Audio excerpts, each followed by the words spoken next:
Hello everyone and welcome to Velocity Online Racing coverage of season 29 of the International IndyCar League, formerly known as the US IndyCar League.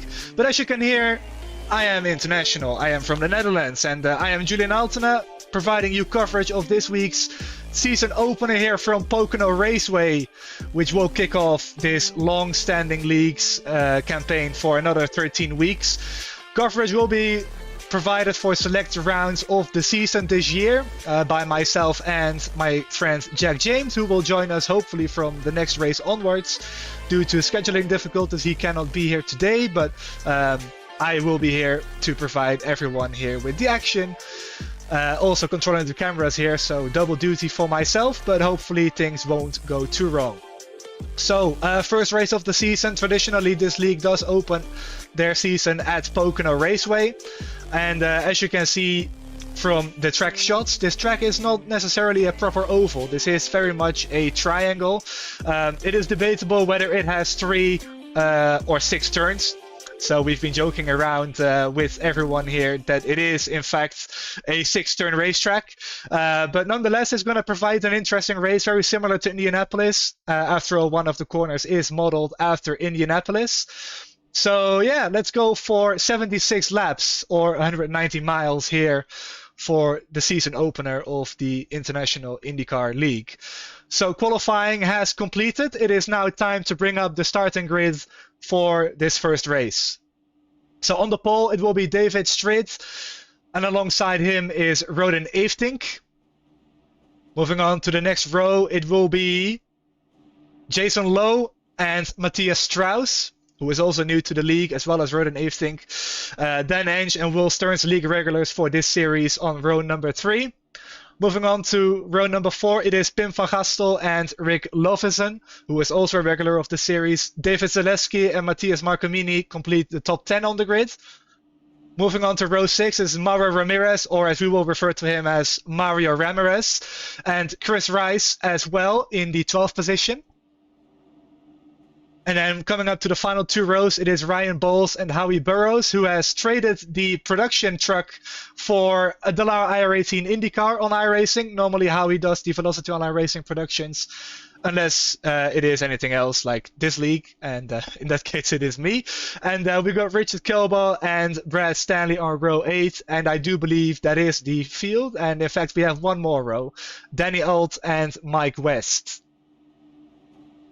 And Manuel Gomez Esteban, I believe, will be starting the race from the pit lane, or at least from the very back. So field is rolling now. And it is time to get this show on the road. And I am very excited for this. It's been a long time since I've done commentating on a league. And I hope things will go properly. And no mistakes will be made, but they are almost bound to happen. So please do bear with me. For those of you wondering about the schedule for this series whilst we are on the pace lap, here it is. We start the season at Pocono before going to Phoenix next week, which will be the first race with Jack James in the booth. That will be after Christmas. And as you can see, this league does not take breaks. It is one 13-week sprint to the end. So we do go to Homestead Miami, Autodromo Speedway, and Texas Motor Speedway, and also Spa-Francorchamps in January. Starting off February is the Daytona International Speedway Oval, Nashville Superspeedway, Mobility Resort Motegi, Autodromo Nazionale Monza. And then the final 3 races in March are Michigan, Atlanta, and Indianapolis.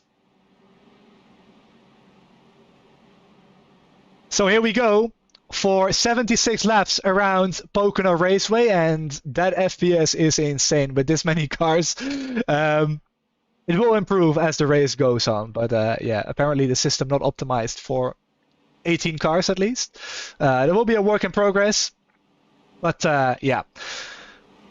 Speaking of the International IndyCar League, we've had 20 races here in the past, 11 different winners, 39 cautions in total. That average is 1.95, 315 total lead changes, which makes an average of 15.75. Lap record here is set by Graham Bunyan with a 40.213 in the new configuration. Green flag is out. David Stritt leads the field to green, and we are racing at Pocono. As you can already see the field fan out as Stritt very easily leads the field into turn 1, gets a big jump,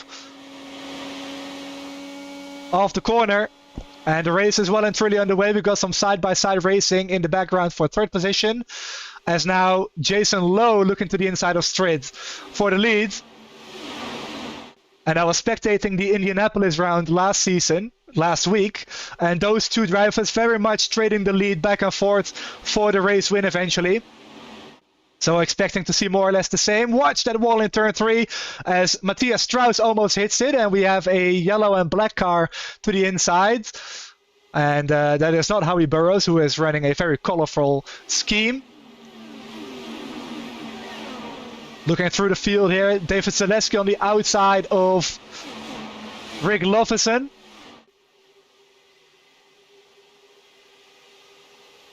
As we're bringing in the timing tower here. First lap already completed, and you can just see the raciness of this car, this setup. Very cool track temperatures. As you can see in Celsius, 26 degrees, that is 78 Fahrenheit. As Matthias Strauss has now taken the lead off turn 3. And you will probably see Jason Lowe, David Strid and Will Stearns saving some fuel, but apparently not for Will Stearns as he goes to the inside to take P3. As we will go on board here with Jason Lowe. Gotta close the weather widget first.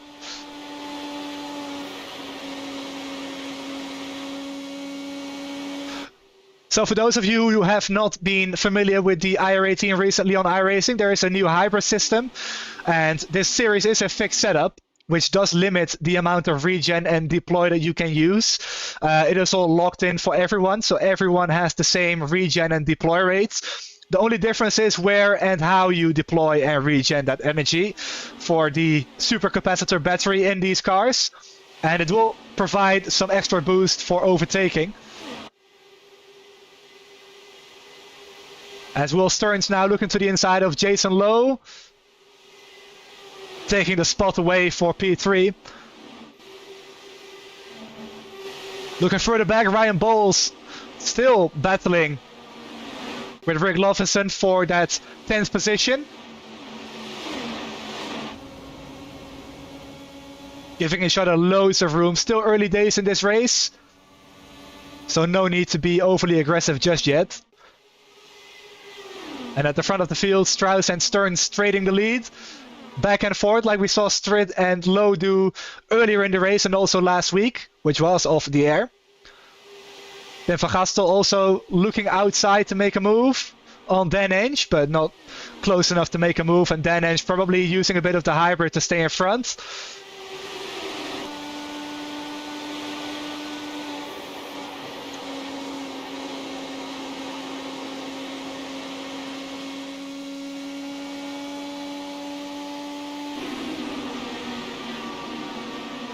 Using a bit of the hybrid to stay in front. There we go. Got my own second screen up as well for the broadcast checking. Frame rate doesn't look too bad on the air, so that's a good consolation, I suppose. But yeah, 6 laps in the book, 70 to go. And the race for the lead at the front has been, let's say, cooperative. Everyone working together really well. Especially the top 3, as now Rodin Eeftink has worked his way up to the 4th spot. Jason Lowe losing a little bit of ground. As Dan Enge and Pim van Gastel close in onto the back of him. And Mauro Ramirez has a perfect view of this. In the International IndyCar League Chevrolet. Sporting the number 66.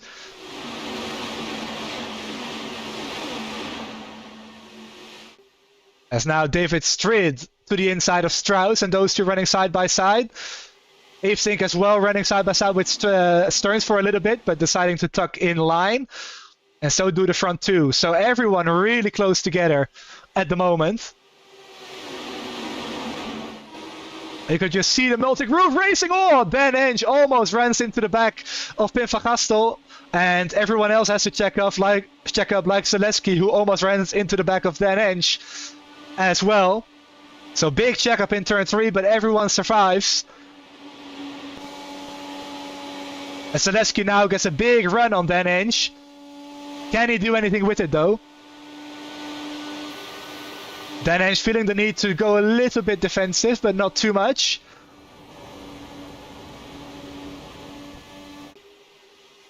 As the field now storms into turn 3 once again, Stearns looking to the inside.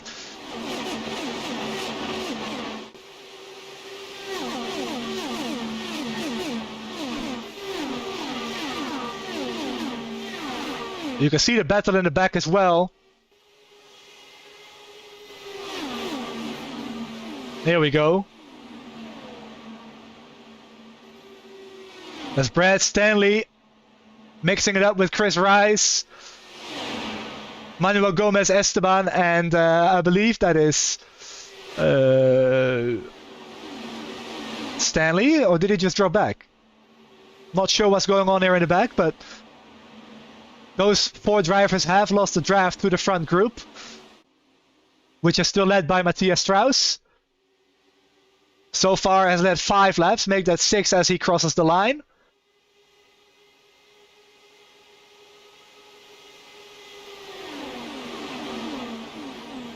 So 25 miles already in the books here around Pocono Raceway. And speaking of lap records here, this league did run on the legacy Pocono Raceway in the past. And not surprising to many of those familiar with this series, Graham Bunyan also holds that lap record with a 41.805. That is a good second and a tenth off the actual track record here on the new scan of Pocono. Of course, old Pocono was much more bumpy than the new one is. So yeah. That explains that lap time difference. As Strid once again looking to the lead here into turn 1.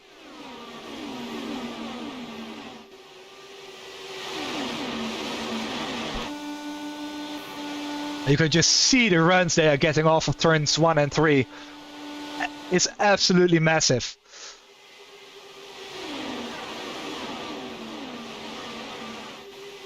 So Ryan Bowles now finally up into the top 7. Looking to crack the top 6 here in a bit as well as he closes to the back of Pim van Gastel. And Zaleski around the outside to reclaim that 7th position in the 07 car. Marco Mini up into 9th place as well. And Howie Burrows, I believe, is completing that whole train. Let's give the pink car a little bit of screen time here as well. I'm sure they will appreciate that over at the Aeon eSports camp.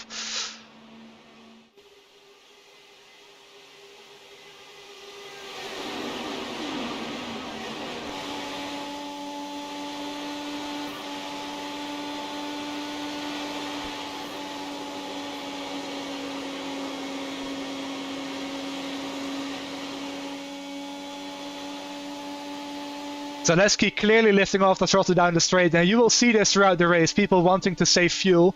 A fuel stint will be approximately 17 laps. We completely forgot to mention this, but this league does have a few rules that are different to most other leagues. Most notably the fuel capacity, which is 55%, roughly 38.5 liters or 10 gallons. That means the fuel stints are roughly half of what they would be with a full fuel tank. So we're expecting the first round of pit stops in around 4 or 5 laps.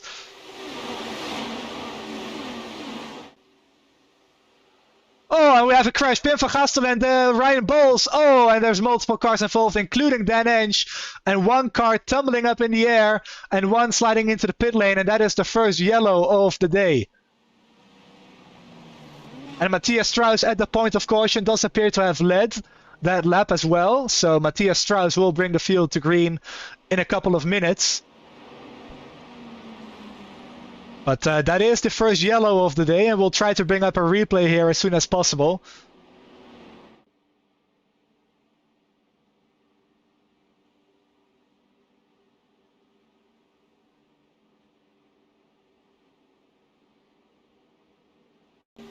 All right, let's see if we can grab a good angle of this.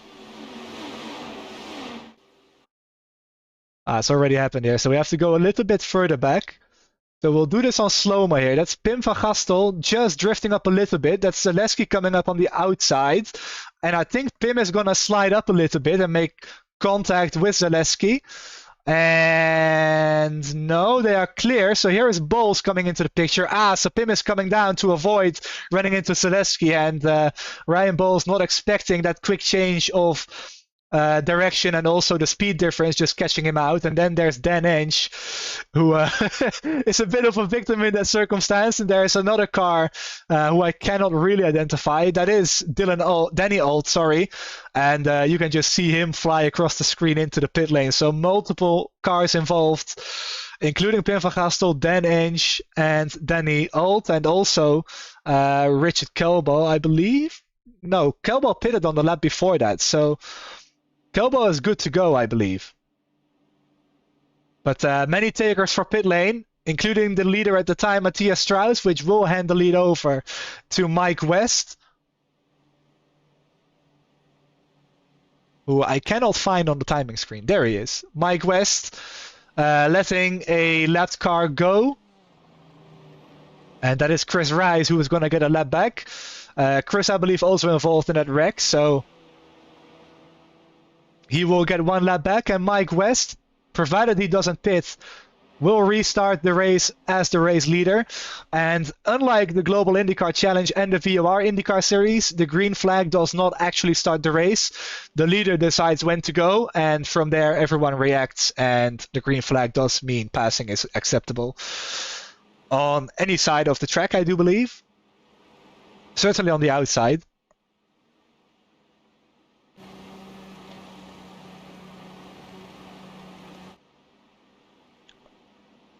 So lights on the pace car are still on, so let's see if we can grab another angle here with Danny Alt. Yeah, just nowhere to go for Danny. He runs into the back of Dan Inch and he goes flying into the air. And Richard Kelbo was way behind this. Let's see, Chris Rice. He was oncoming to the rest of the field. So Chris saw this happen right in front of him. And he can just pick his way through very nicely indeed. So there you go.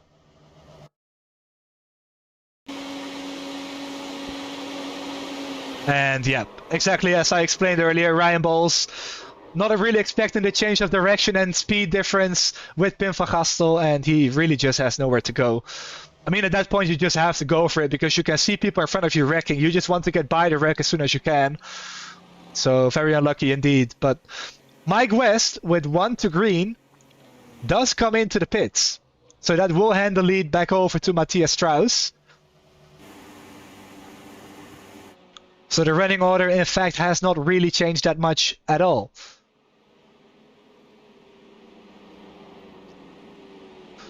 So Matthias Strauss led 11 laps today so far. And he started the race from 4th position and will run through the field here for a little bit.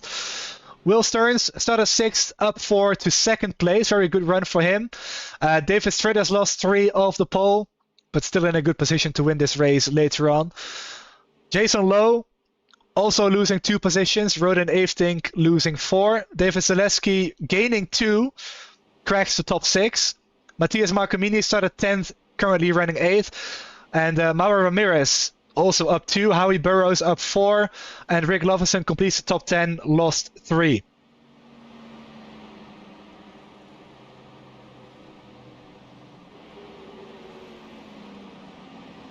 So going back to the front. Weather is static, hasn't really changed at all. And we are not expecting it to either. So 26 degrees track temperature, 78 Fahrenheit, 20 degrees Celsius is roughly 69, 68 degrees Fahrenheit in the air, with next to no wind and certainly no humidity.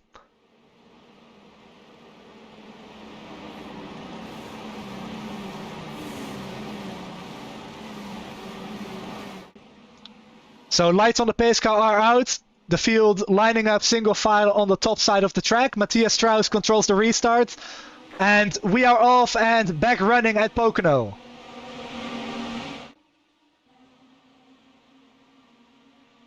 Very orderly restart by everyone so far.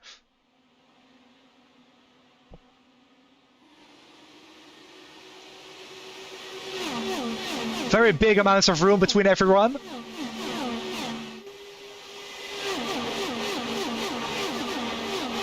And now the speed is being built up and the racing is going to continue just as intense as we saw earlier.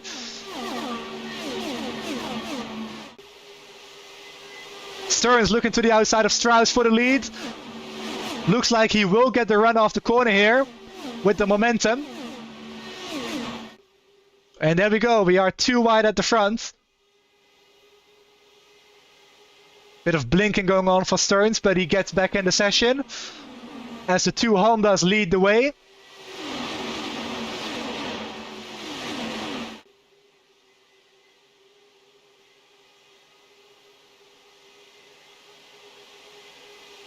Howie Burrows making a move to the inside of 2 cars, one of which is Mauro Ramirez, and just misses out on getting the spot, but Howie should be able to get a run off the corner here.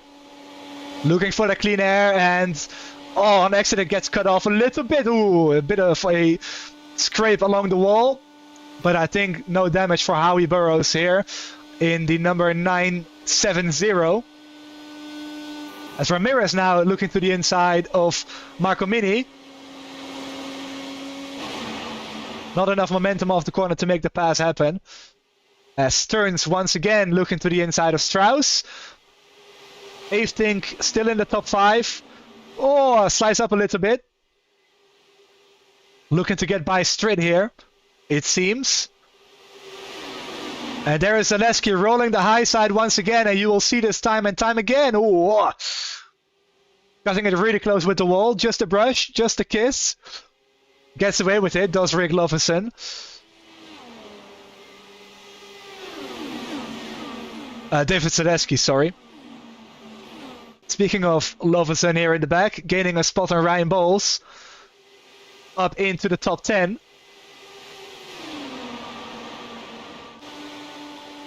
Slow car on the apron. Oh, that's very close on the apron there. Hopefully no issues for the rest of the cars behind. And that was Danny Old rejoining the racing surface. A little bit risky, but no contact it seems for anyone. And Old is 3 laps down, running off the pace severely. And no, that car is not repaired. And Old will wisely park it for the rest of the day.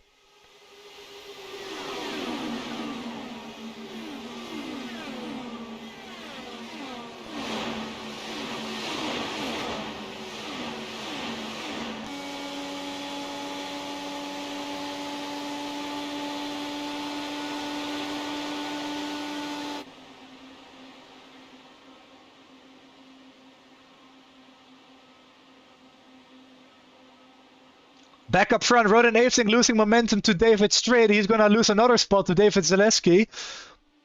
And Roden Avertink really falling through the field at the moment. Not sure if he took a bad liner or something else, but clearly losing a bit of track position. As David Strait now looking from the front seat to the battle for the lead.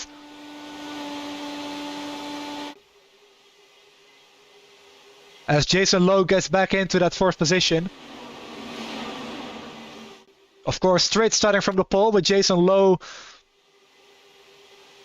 in that 4th spot, if I do remember correctly. So hasn't really lost any ground.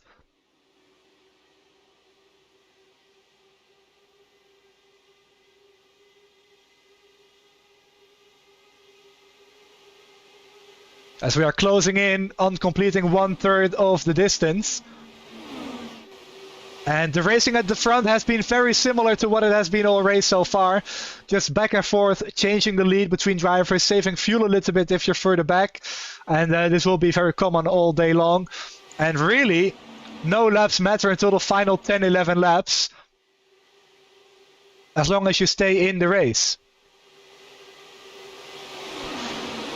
Looking at the fastest laps of the race so far today, it does appear to be in the hands of Mike West with a 41.082. No one has dived into the 40-second bracket yet.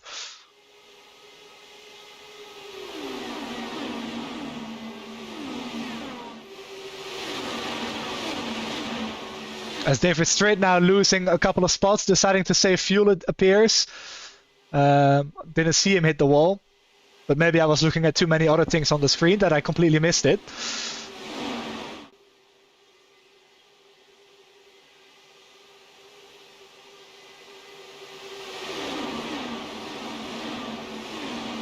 So Jason Lowe now to the front, gaining the lead from Matthias Strauss and Will Stearns.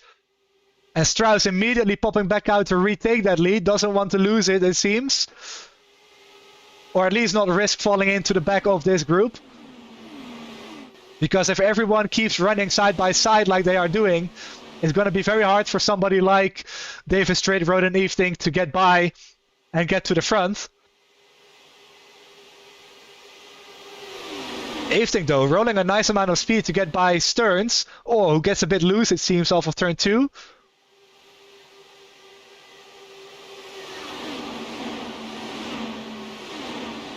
Javi Burrows on the outside in turn 3.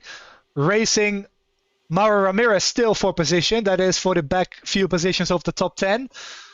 And it seems like everyone at the moment is in line. Nobody has really lost the draft or anything.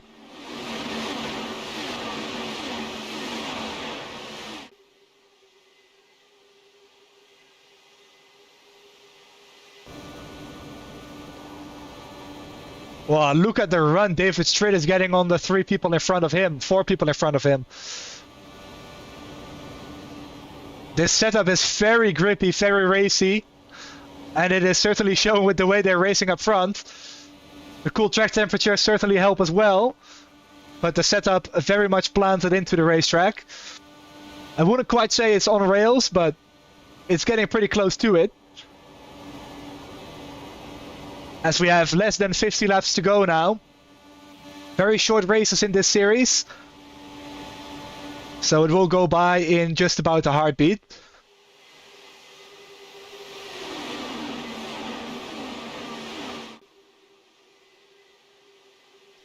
And welcome everyone watching. Got Seb Kinder in chat. Hello to you. And Pim also checking in chat, remind me to check the fast repair box next time. So there is a fast repair in this series, which you can take. Dylan Alt could have done that, maybe should have done that, but probably did the same thing. And is not able to go back out. So Pim van Gastel and Danny Alt at the back of the field.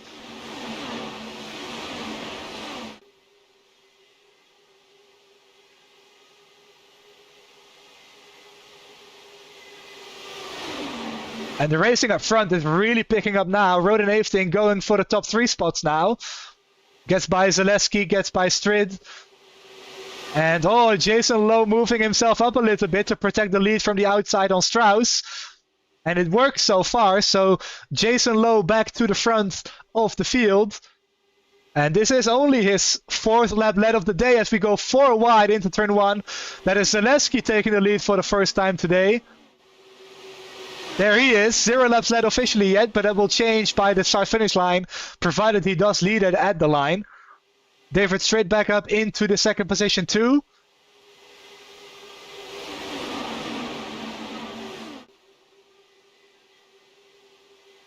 And the running order is really shifting into these guys' favor at the moment. Already nearing the next set of pit stops. Remember, 17 laps, 55% fuel limits. As there was a green car in the wall. That might have been Marco Mini. And I'm hearing a car exiting the pits. And that is Chris Rice, I do believe. And yes, it is. Mixing it up with the leaders. So Chris Rice is the first to pit. He was by himself at the back of the field, if you remember. When that first yellow came out.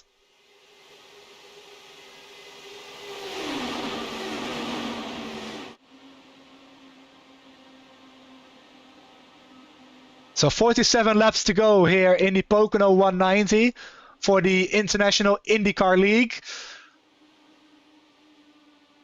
And as we talk about that, David Strait gets a big run, takes the lead away from Zaleski for now. In case you are interested in joining the series, here is the schedule really quickly on the screen. Starting the season at Pocono, next week we go to Phoenix and Homestead on the 4th of January, kicking off the new year. And you can see the rest of the tracks here on the schedule. 2 European road courses in Belgium and Italy. The rest all ovals on the continental United States. As Avesink now looking for third spot on the inside of Jason Lowe, gets the run, gets the position for now. Checks up a little bit though in the middle of the corner. That might allow Jason to come back. And it does not. So Jason probably letting the third spot go for now. And it seems everyone is really working together to get to 17, 18 laps per fuel stint. I don't think it will be possible, but if you can get to 36 to go, you will be golden.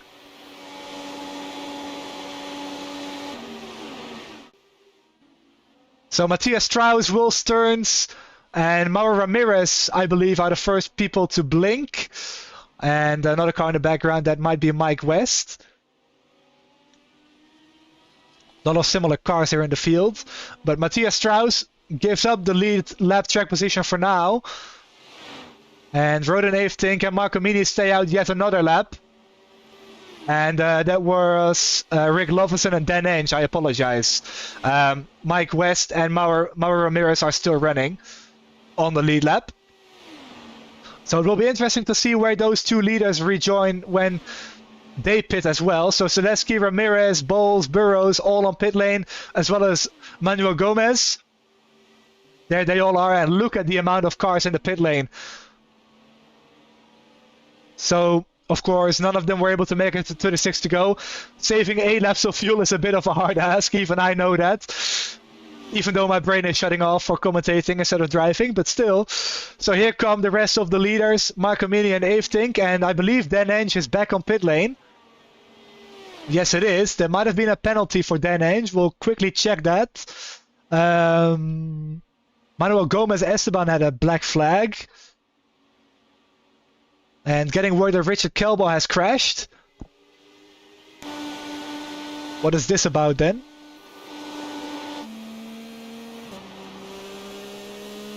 And getting back on the apron. Not seeing anything. So probably just a misinformation there. And here is Marco Mini. Appearing as towed to the pits. Oh, he towed out and back in. So probably having to adjust the setting. But at the front of the field, Jason Lowe, after that pit cycle, retakes the lead from David Stritt. Matthias Strauss running back in third place. And David Zaleski completing the top 4. And they have gapped Roden Avesink by about 3 1/4 seconds. So very good job by the top 4 to gain that much time on pit lane, as we have a slow car on the inside. It's hard to see who that is. Or did my eyes just deceive me? And it appears they did. There was a track branding.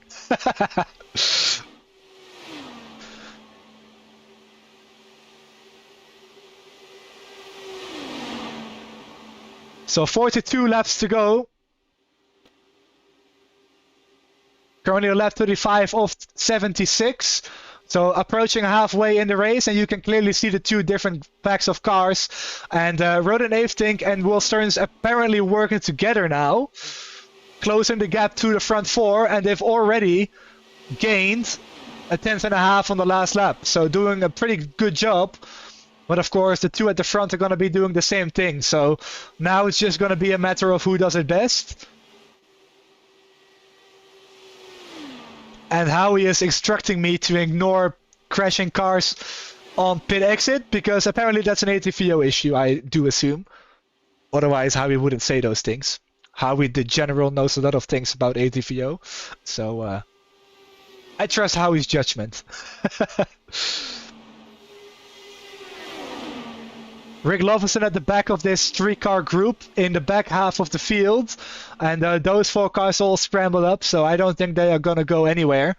One of which is Chris Rice, who does get a pretty nice run to the inside here of Brad Stanley, but I don't think they are gaining at all on the cars ahead, which is completed by Mike West. For just a moment until he gets up into the 10th position. So I think Mike West is going to lead this group here to glory, as I think none of the 3 cars behind wanted to lead the group. So halfway into the race, lap 38 of 76.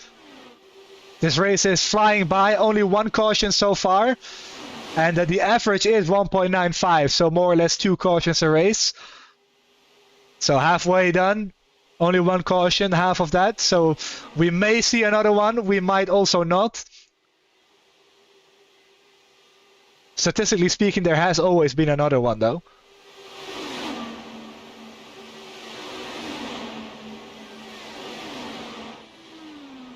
Ryan Bowles looking to the inside of Marco Mini, but not able to make up a move. And Burrows again getting really close to that wall on the outside. And I'm not sure how he is texting and driving. But apparently very good at multitasking.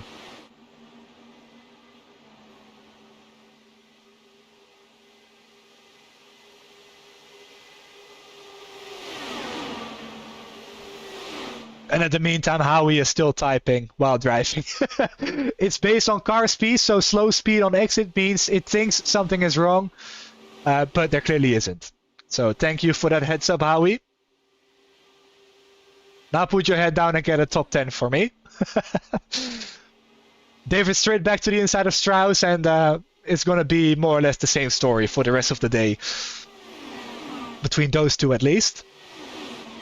Mauro Ramirez, though, doing a good job, staying inside the top 10. Mauro has been out of the hot seat for a good while last year, but clearly rebounding with some pretty good running here at Pocono, at least today. Didn't do too poorly last week at Indianapolis as well, in the season 28 finale.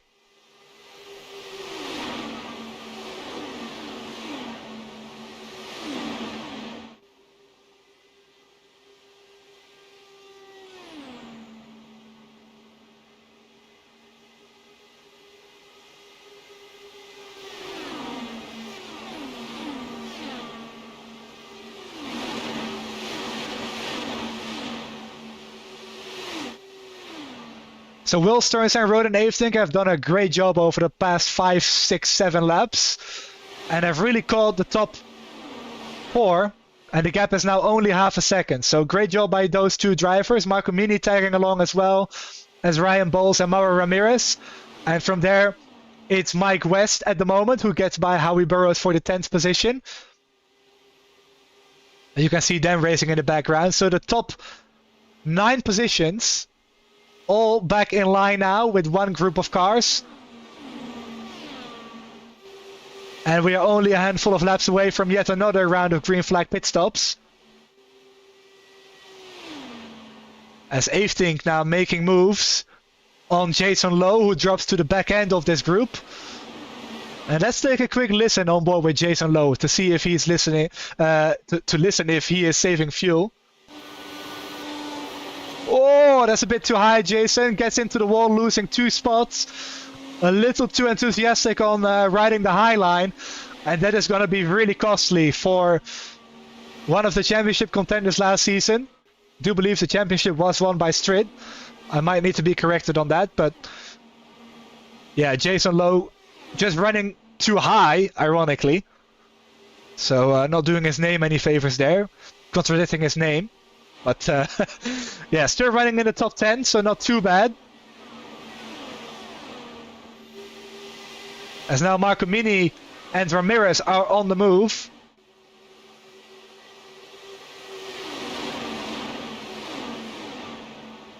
And look who is back in second place now, Roden Avertink. Looking to go to the lead here. And one would assume that those 2 at the front are working together here. 2 drivers in the VOR IndyCar Series, as well as, at least in Matthias's case, previously in the Global IndyCar Challenge. Roden still racing there.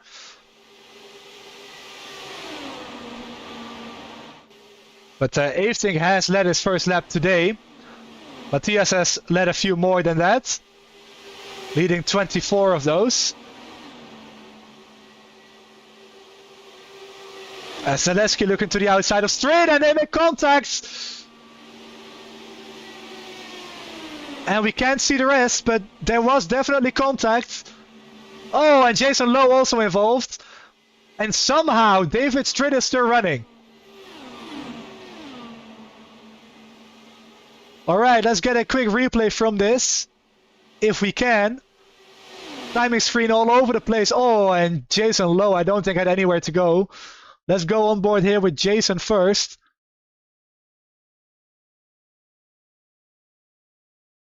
And yeah, Zaleski in the wall, comes off of the wall. Chris Rice entering the pits, and Jason Lowe absolutely nowhere to go. So a couple of laps really not going his way at the moment.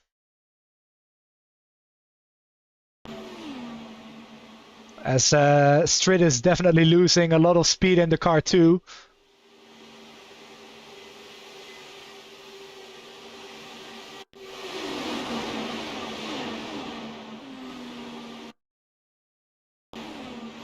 So let's see from the chopper cam here what happened between David Strid and Zaleski. So Zaleski gets the run, and David Strid does move up the track a little bit, but Zaleski was nowhere near enough alongside. So it's a bit of a tough call to make on this one, to be honest. But David getting away with light damage, at least light enough to stay in the race. So some league regulars tangling up, which does allow Avertink and Strauss to stretch away from Ryan Bowles and Matthias Marcomini. And in all of that though, look who is running in the top 5, Mario Ramirez. There he is, Mario Ramirez, getting into the big points paying positions. As he has got David Strid for company still in his draft. But almost certainly Strid is going to be down on speed with some diffuser damage. And Strauss, once again, the first one to blink off the leaders with 29 laps to go. So Avertink gonna stay out, taking Bowles with him for yet another lap.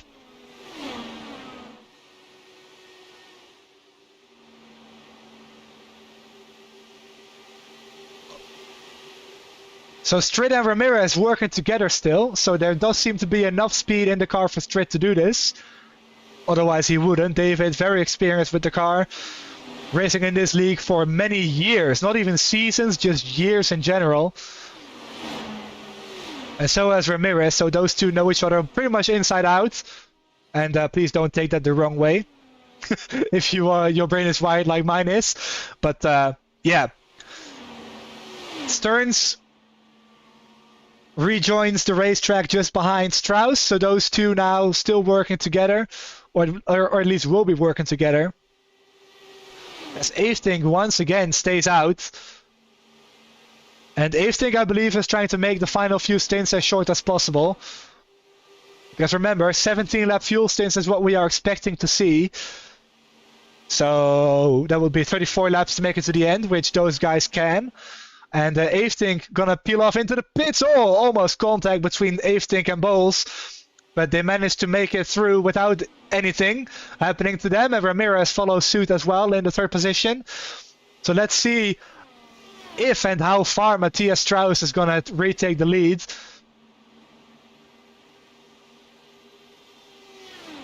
And there's more people like Denenge in the background coming, who is a lap down. Involved in one of the earlier incidents. I believe the first yellow, in fact, was where Denenge got involved in. So Bowles off and away. So is Avertink, and no change of position between those guys. And here comes Strauss as well as Will Stearns. And there they are. That's Avertink already in turn 1. Strauss passing Bowles. And Avertink taking a shorter fuel stop. And he has taken the provisional race lead. Or held on to the lead, I should say. As Strauss now catches up to Avertink. Riding along in that draft, and the top 3 have gapped one another individually quite a little bit, but that will of course close back up as the run goes on. And Strid in all of that, still running in the top 5. Very impressive. And don't count out Strid by any means. Mike West up into P8. Doing a good job working together here with Brad Stanley. And Howie Burrows up into the 7th position now. So texting and driving apparently working wonders for Howie, the general. As Jason Lowe is running 2 laps down. So probably has taken a good amount of repairs. There was a meatball cleared for Jason Lowe. And the car not too far off the pace, so I do believe Jason will be allowed to finish the race and keep running. So 25 laps to go. We have 10 cars on the lead lap. And 16 still running in the race. And we might have a few more running actually, because Pim van Gastel is now up into P18. And Pim is running with a wounded car, but still running. And safely, most importantly. And he is not even able to get out of 5th gear, really. So clearly damaged. As Strauss and Averting continue to trade the lead, with Will Stearns having a front row seat. Take a listen.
Hope you all enjoyed the camera package here. We have a few more actually that I can show. Here's the onboard, for example, with the cockpit.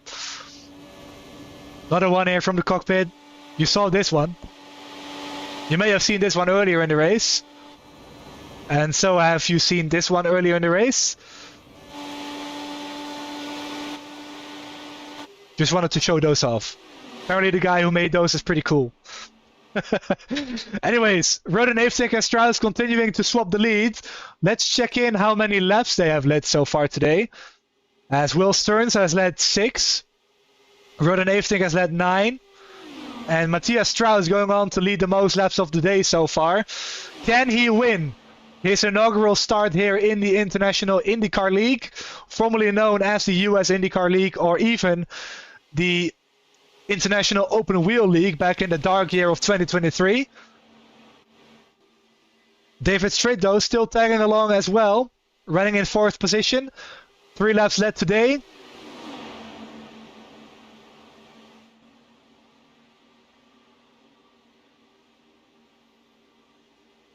And in the meantime, let's check in with the battle a little bit further back. That is Jason Lowe. Remember, Jason Lowe hit the wall earlier, got involved in an accident in turn 3, running a lap down, leading, it appears to be Lovison.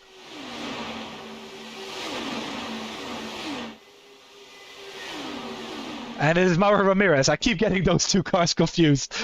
Let me double check actually. I think they might be running the exact same livery, or at least that's what I think is happening.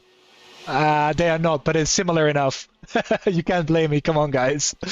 Anyways, Jason Lowe tagging along Mauro Ramirez, who I assume is saving fuel as Howie Burrows once again getting in the wall. Stop texting and driving, Howie. You need to focus on the race. But in all seriousness, Howie and Mauro are doing a great job today, getting up into the 5th and 6th spots. After starting in the lower end of the top 10, top 15.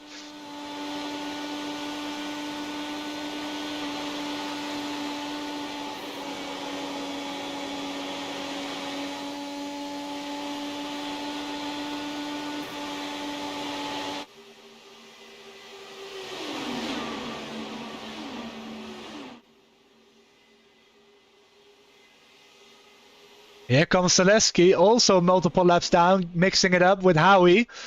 Marco Mini running in that line too, and something has happened to Marco Mini. Was he involved in one of those earlier accidents? I didn't quite catch that, I believe. Let's see if we can spot it. Might be a little bit further down in the list.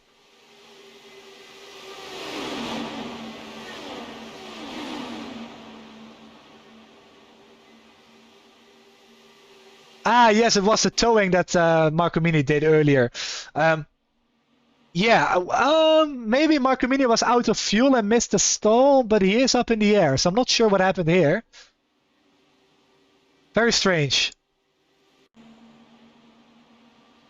And this was the lap before, so I believe he got a speeding penalty. Or a stop and hold, which was cleared later. It was certainly a penalty either way.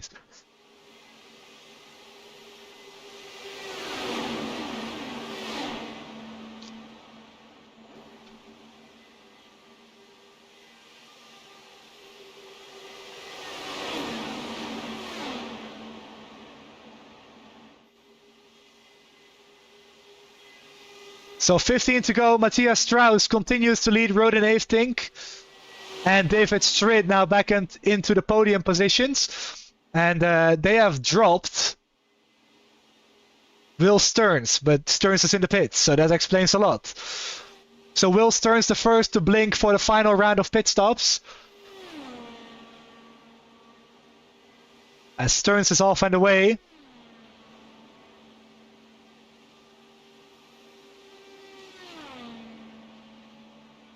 So Eeftink and Strauss continuing to swap drafts. And they should gain them quite a fair bit of track position. And remember, they can also take a lighter fuel load to go the distance. So not only will they have a shorter stop, they will also gain speed on lap time here on these old tires nonetheless. But still, the draft is powerful enough to really pull you along. And David Strid is just chilling in the background, but still reaping the benefits. So let's see, once these drivers pit, how far in front of Will Stearns they will emerge. I think it will be a good second or two. As Strauss is the first of the top three to go. Gotta slow it down, and he does. Very nice and clean in his Team Watson Racing Honda.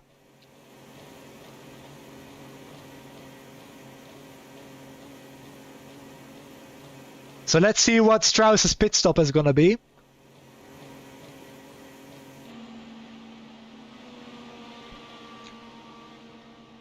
Up on the jacks finally after all.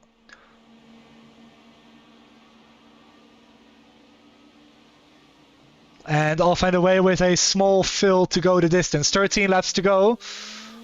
And let's see where Stearns is. I don't think we can even see him. No, Stearns is only entering turn 1 just now. So the gap between those two is, well, once Matthias is up to speed, only a second. But if Strauss can get a good lap or two in, he might just be able to break the draft. Although it's going to be a hard ask, I must admit. So Strid now to the lead, as Eeftink has peeled off into the pits as well as Mauro Ramirez. So those two running in the top 5. Eeftink battling for the lead earlier. Let's see what his pit lane exit can be.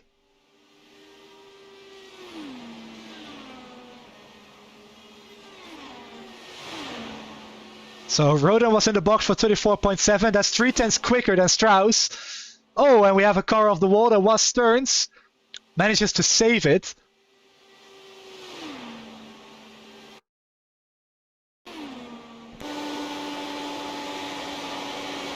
Gets high into the wall, and that's going to be damage for Will Stearns for sure.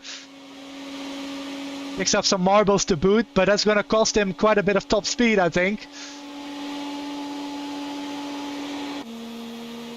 Oh, and yeah, he is way down on speed. So Stearns losing the draft to the front two cars. As Strid exits the pits as well, let's see. He is rejoining right with the leaders.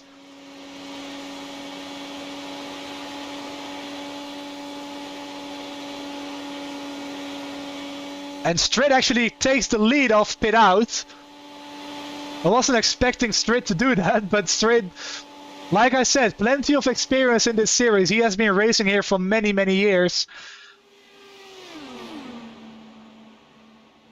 And it is clearly showing as he holds on to the lead through the pit cycles. But of course, we still have 10 laps to go. 25 miles to decide the winner in the Pocono 190 here for the International IndyCar League. Inaugural broadcast here on the Velocity Online Racing channel. If you are enjoying it, make sure to like and subscribe for more. Usually I'm the driver, but for this series, I am at least the producer, and on the weeks Jack James is not here, also the commentator. So if you think I do a good job, I would appreciate it if you did all of those things.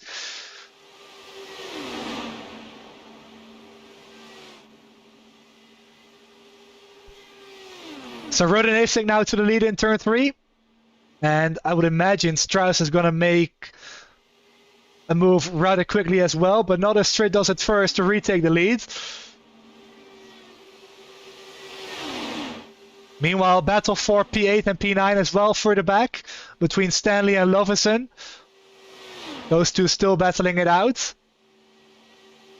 And Mauro Ramirez not very long away from passing Will Stearns as well. So Mauro Ramirez on for a great result if he can keep this up. And I will knock on my desk right about now, just to make sure I didn't jinx him.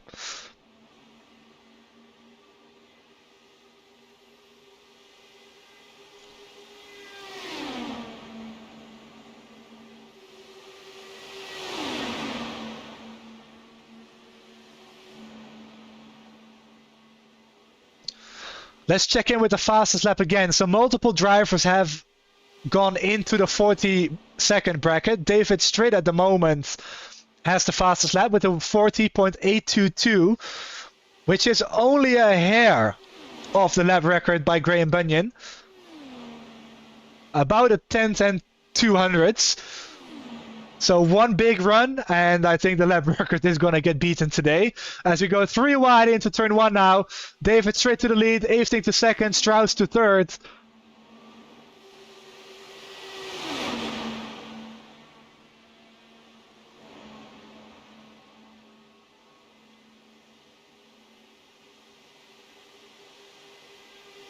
And I would imagine those three are going to really time each other's run here. Coming to the white flag. I think you want to... Well, I don't want to say water is wet, but I think you want to lead off of turn 3, of course. But also coming to the white flag. Because if the P2 car then passes you into turn 1, you can just get another run back for turn 2 or turn 3 to the inside. And you can win the race that way. I've actually won one of these races in this very series, if I remember correctly, certainly in VOR, way back in the past, by just riding the middle to high line on the white flag lap. So if the leader does that, you can just block all the air you want, and you should be able to hold on with the drag race to the line. So will that happen in practice here with the new hybrid and everything involved? I'm not sure how much it translates, but it is worth mentioning, because we may very well see that as we have 5 laps to go this time by. So Strauss back to the inside, passing Eefsink. And remember, Strid is still carrying a small amount of damage. So if he can pull this win off, that will be a very well-deserved win indeed for him. But so has it been for Strauss if he can pull this off, because he has led the most laps, really controlled the swap drives, really controlled the clean and dirty air very well. Eefting has fought his way back from the bottom part of the top 5 to be in that lead conversation for the win at the end of this thing. So regardless of how this goes, I think all 3 of those guys are very deserving winners of the race to kick off their International IndyCar Series campaign for season 29. And it feels incredibly weird to say that, because I don't think any league on the IndyCar side of things has run 29 or, well, has run 28 seasons working season 29. So very cool to see. And you can just see Strid chilling in the background. He doesn't want anything to do with the leaders until that white flag lap, maybe 2 laps to go to get himself in position. But here comes Matthias Strauss to the outside, swapping to the inside to get a run off the corner in the draft of Eefting. 3 laps to go. And we have a car spinning in turn 1. Is it going to bring out a yellow? Oh god, I hope not. We stay green for now. You can see the smoke. Oh, almost one of the leaders gets taken out, and there's the yellow. And that is the race. Matthias Strauss wins the season 29 opener of the International IndyCar League. Oh, that's very anticlimactic. And that does appear to be Brad Stanley and Rick Lovison battling for P8 and P9 at the time.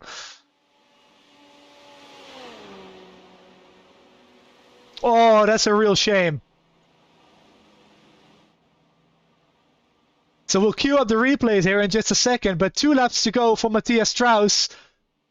And yeah, that is going to be the race. I don't think we have green-white checkers. I certainly don't expect it to. So Matthias Strauss is going to go on to win, but let's queue up a replay here before the end of this thing. So this is 1 lap to go. And yeah, there's contact between Lovison and Stanley, and oh, both of them hard into the wall. Looked like a very late block though, I do have to admit. Let's watch this one from the chopper. Get rid of that MP basic graphic here for a second. And we can speed it up a little bit here, for at least now. There you go. So yeah, car to the inside here is Lovison, I do believe. And yeah, those two just meet in the middle. I mean, you're racing for position on the last 2 laps, but I'm not sure if that move was really the way to go by both of those drivers, in fairness. Like Rick going for the move that late, very risky indeed. But then again, Stanley did also close the door extremely late. From this angle it's more clear. Yeah, Lovison clearly washing up. Stanley did leave the room, so yeah, unfortunate for Rick and Stanley. But that is day done with only 2 laps to go, and unfortunately for us, the viewers, that does spoil the win. The battle for the win, at least.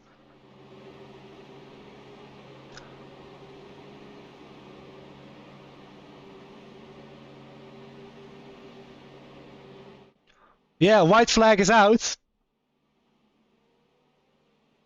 And Matthias Strauss is, as I mentioned, going to win this thing. Roden Eefting second. David Strait is going to finish in third, provided he completes the distance, as Dan Enge gets the final lucky dog of the race, which will not be worth anything.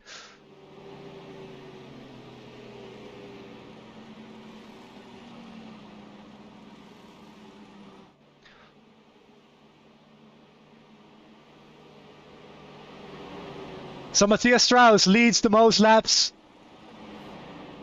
Is going to get his first career victory here in the International IndyCar League. Roden Eefting, at the end of it all, still leads 21 laps of those 76. David Strait has led 6. Will Stearns has led 6 as well. Howie Burrows has led absolutely 0. Gets into the top 5, passing Mauro Ramirez. Not sure where that happened. Let's see, this is on lap 72. And Ramirez slow off the corner. And Howie Burrows just gets a big run to the inside and takes the position away. Very interesting. I thought Maurer would have defended that a little bit harder, if I'm completely honest. But I think Maurer is just happy to be here. I think that's what he will say if you ask him about it. But yeah, final time for the field through turn 3, albeit under much lower speeds. The 21st edition of the Pocono 190 is going to wrap up with Matthias Strauss as the race winner to open the season and his inaugural win in the series.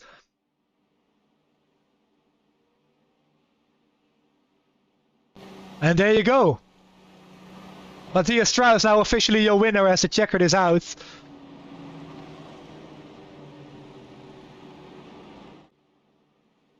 As Jason Lowe clearly not happy with the result, already towing to the pits.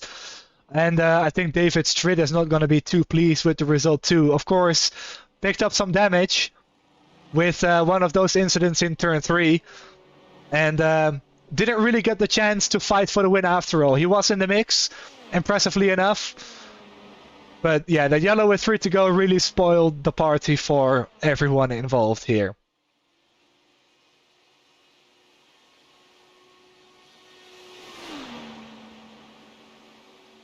So what we'll do once we wrap up here is interview the race winner.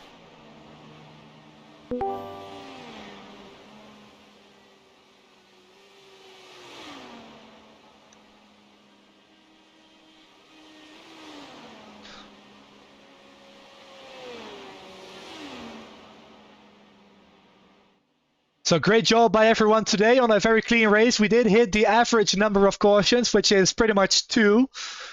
So very much on schedule. Well, I wouldn't say on schedule, but on trend, I suppose is the right way of putting it. As Matthias Strauss does his well-deserved victory donuts. In a well-deserved win. Hard fought too. Many lead changes in this race. We'll have to wait for official confirmation on how many we got in the end. But I can tell you it's quite a few.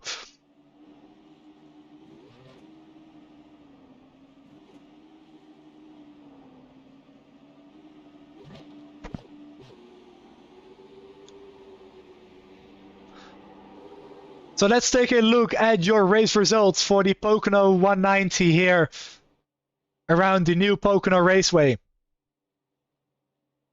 So Matthias Strauss, your winner. Roden Avestink, 2nd place. David Stritt completes the podium. Will Stearns and Howie Burrows complete the top 5 with Mauro Ramirez, Mike West, Dan Enge, Manuel Gomez Esteban and Ryan Bowles completing the top 10. Moving on to the next page of results, we have Rick Lovison, Jason Lowe, Brad Stanley, Richard Kelbo, Matthias Ezekiel Marcamini, David Zaleski, Pim van Gastel, Chris Rice, and Danny Alt completing the race results here for the Pocono 190 of the International IndyCar League.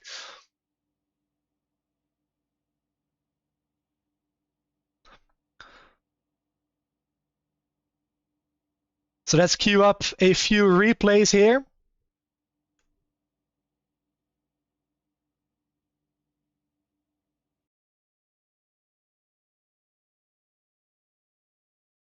As we get ready to talk to our race winner here today. And we'll only interview the race winner in these races. As there you go, we're queuing up the replays. Didn't really mean for that to pop up on the screen, but anyway, it's the first time for everything. Let's bring in Matthias Strauss here, if we can. And it does not appear that we have permissions to drag people in here, so we'll call him privately.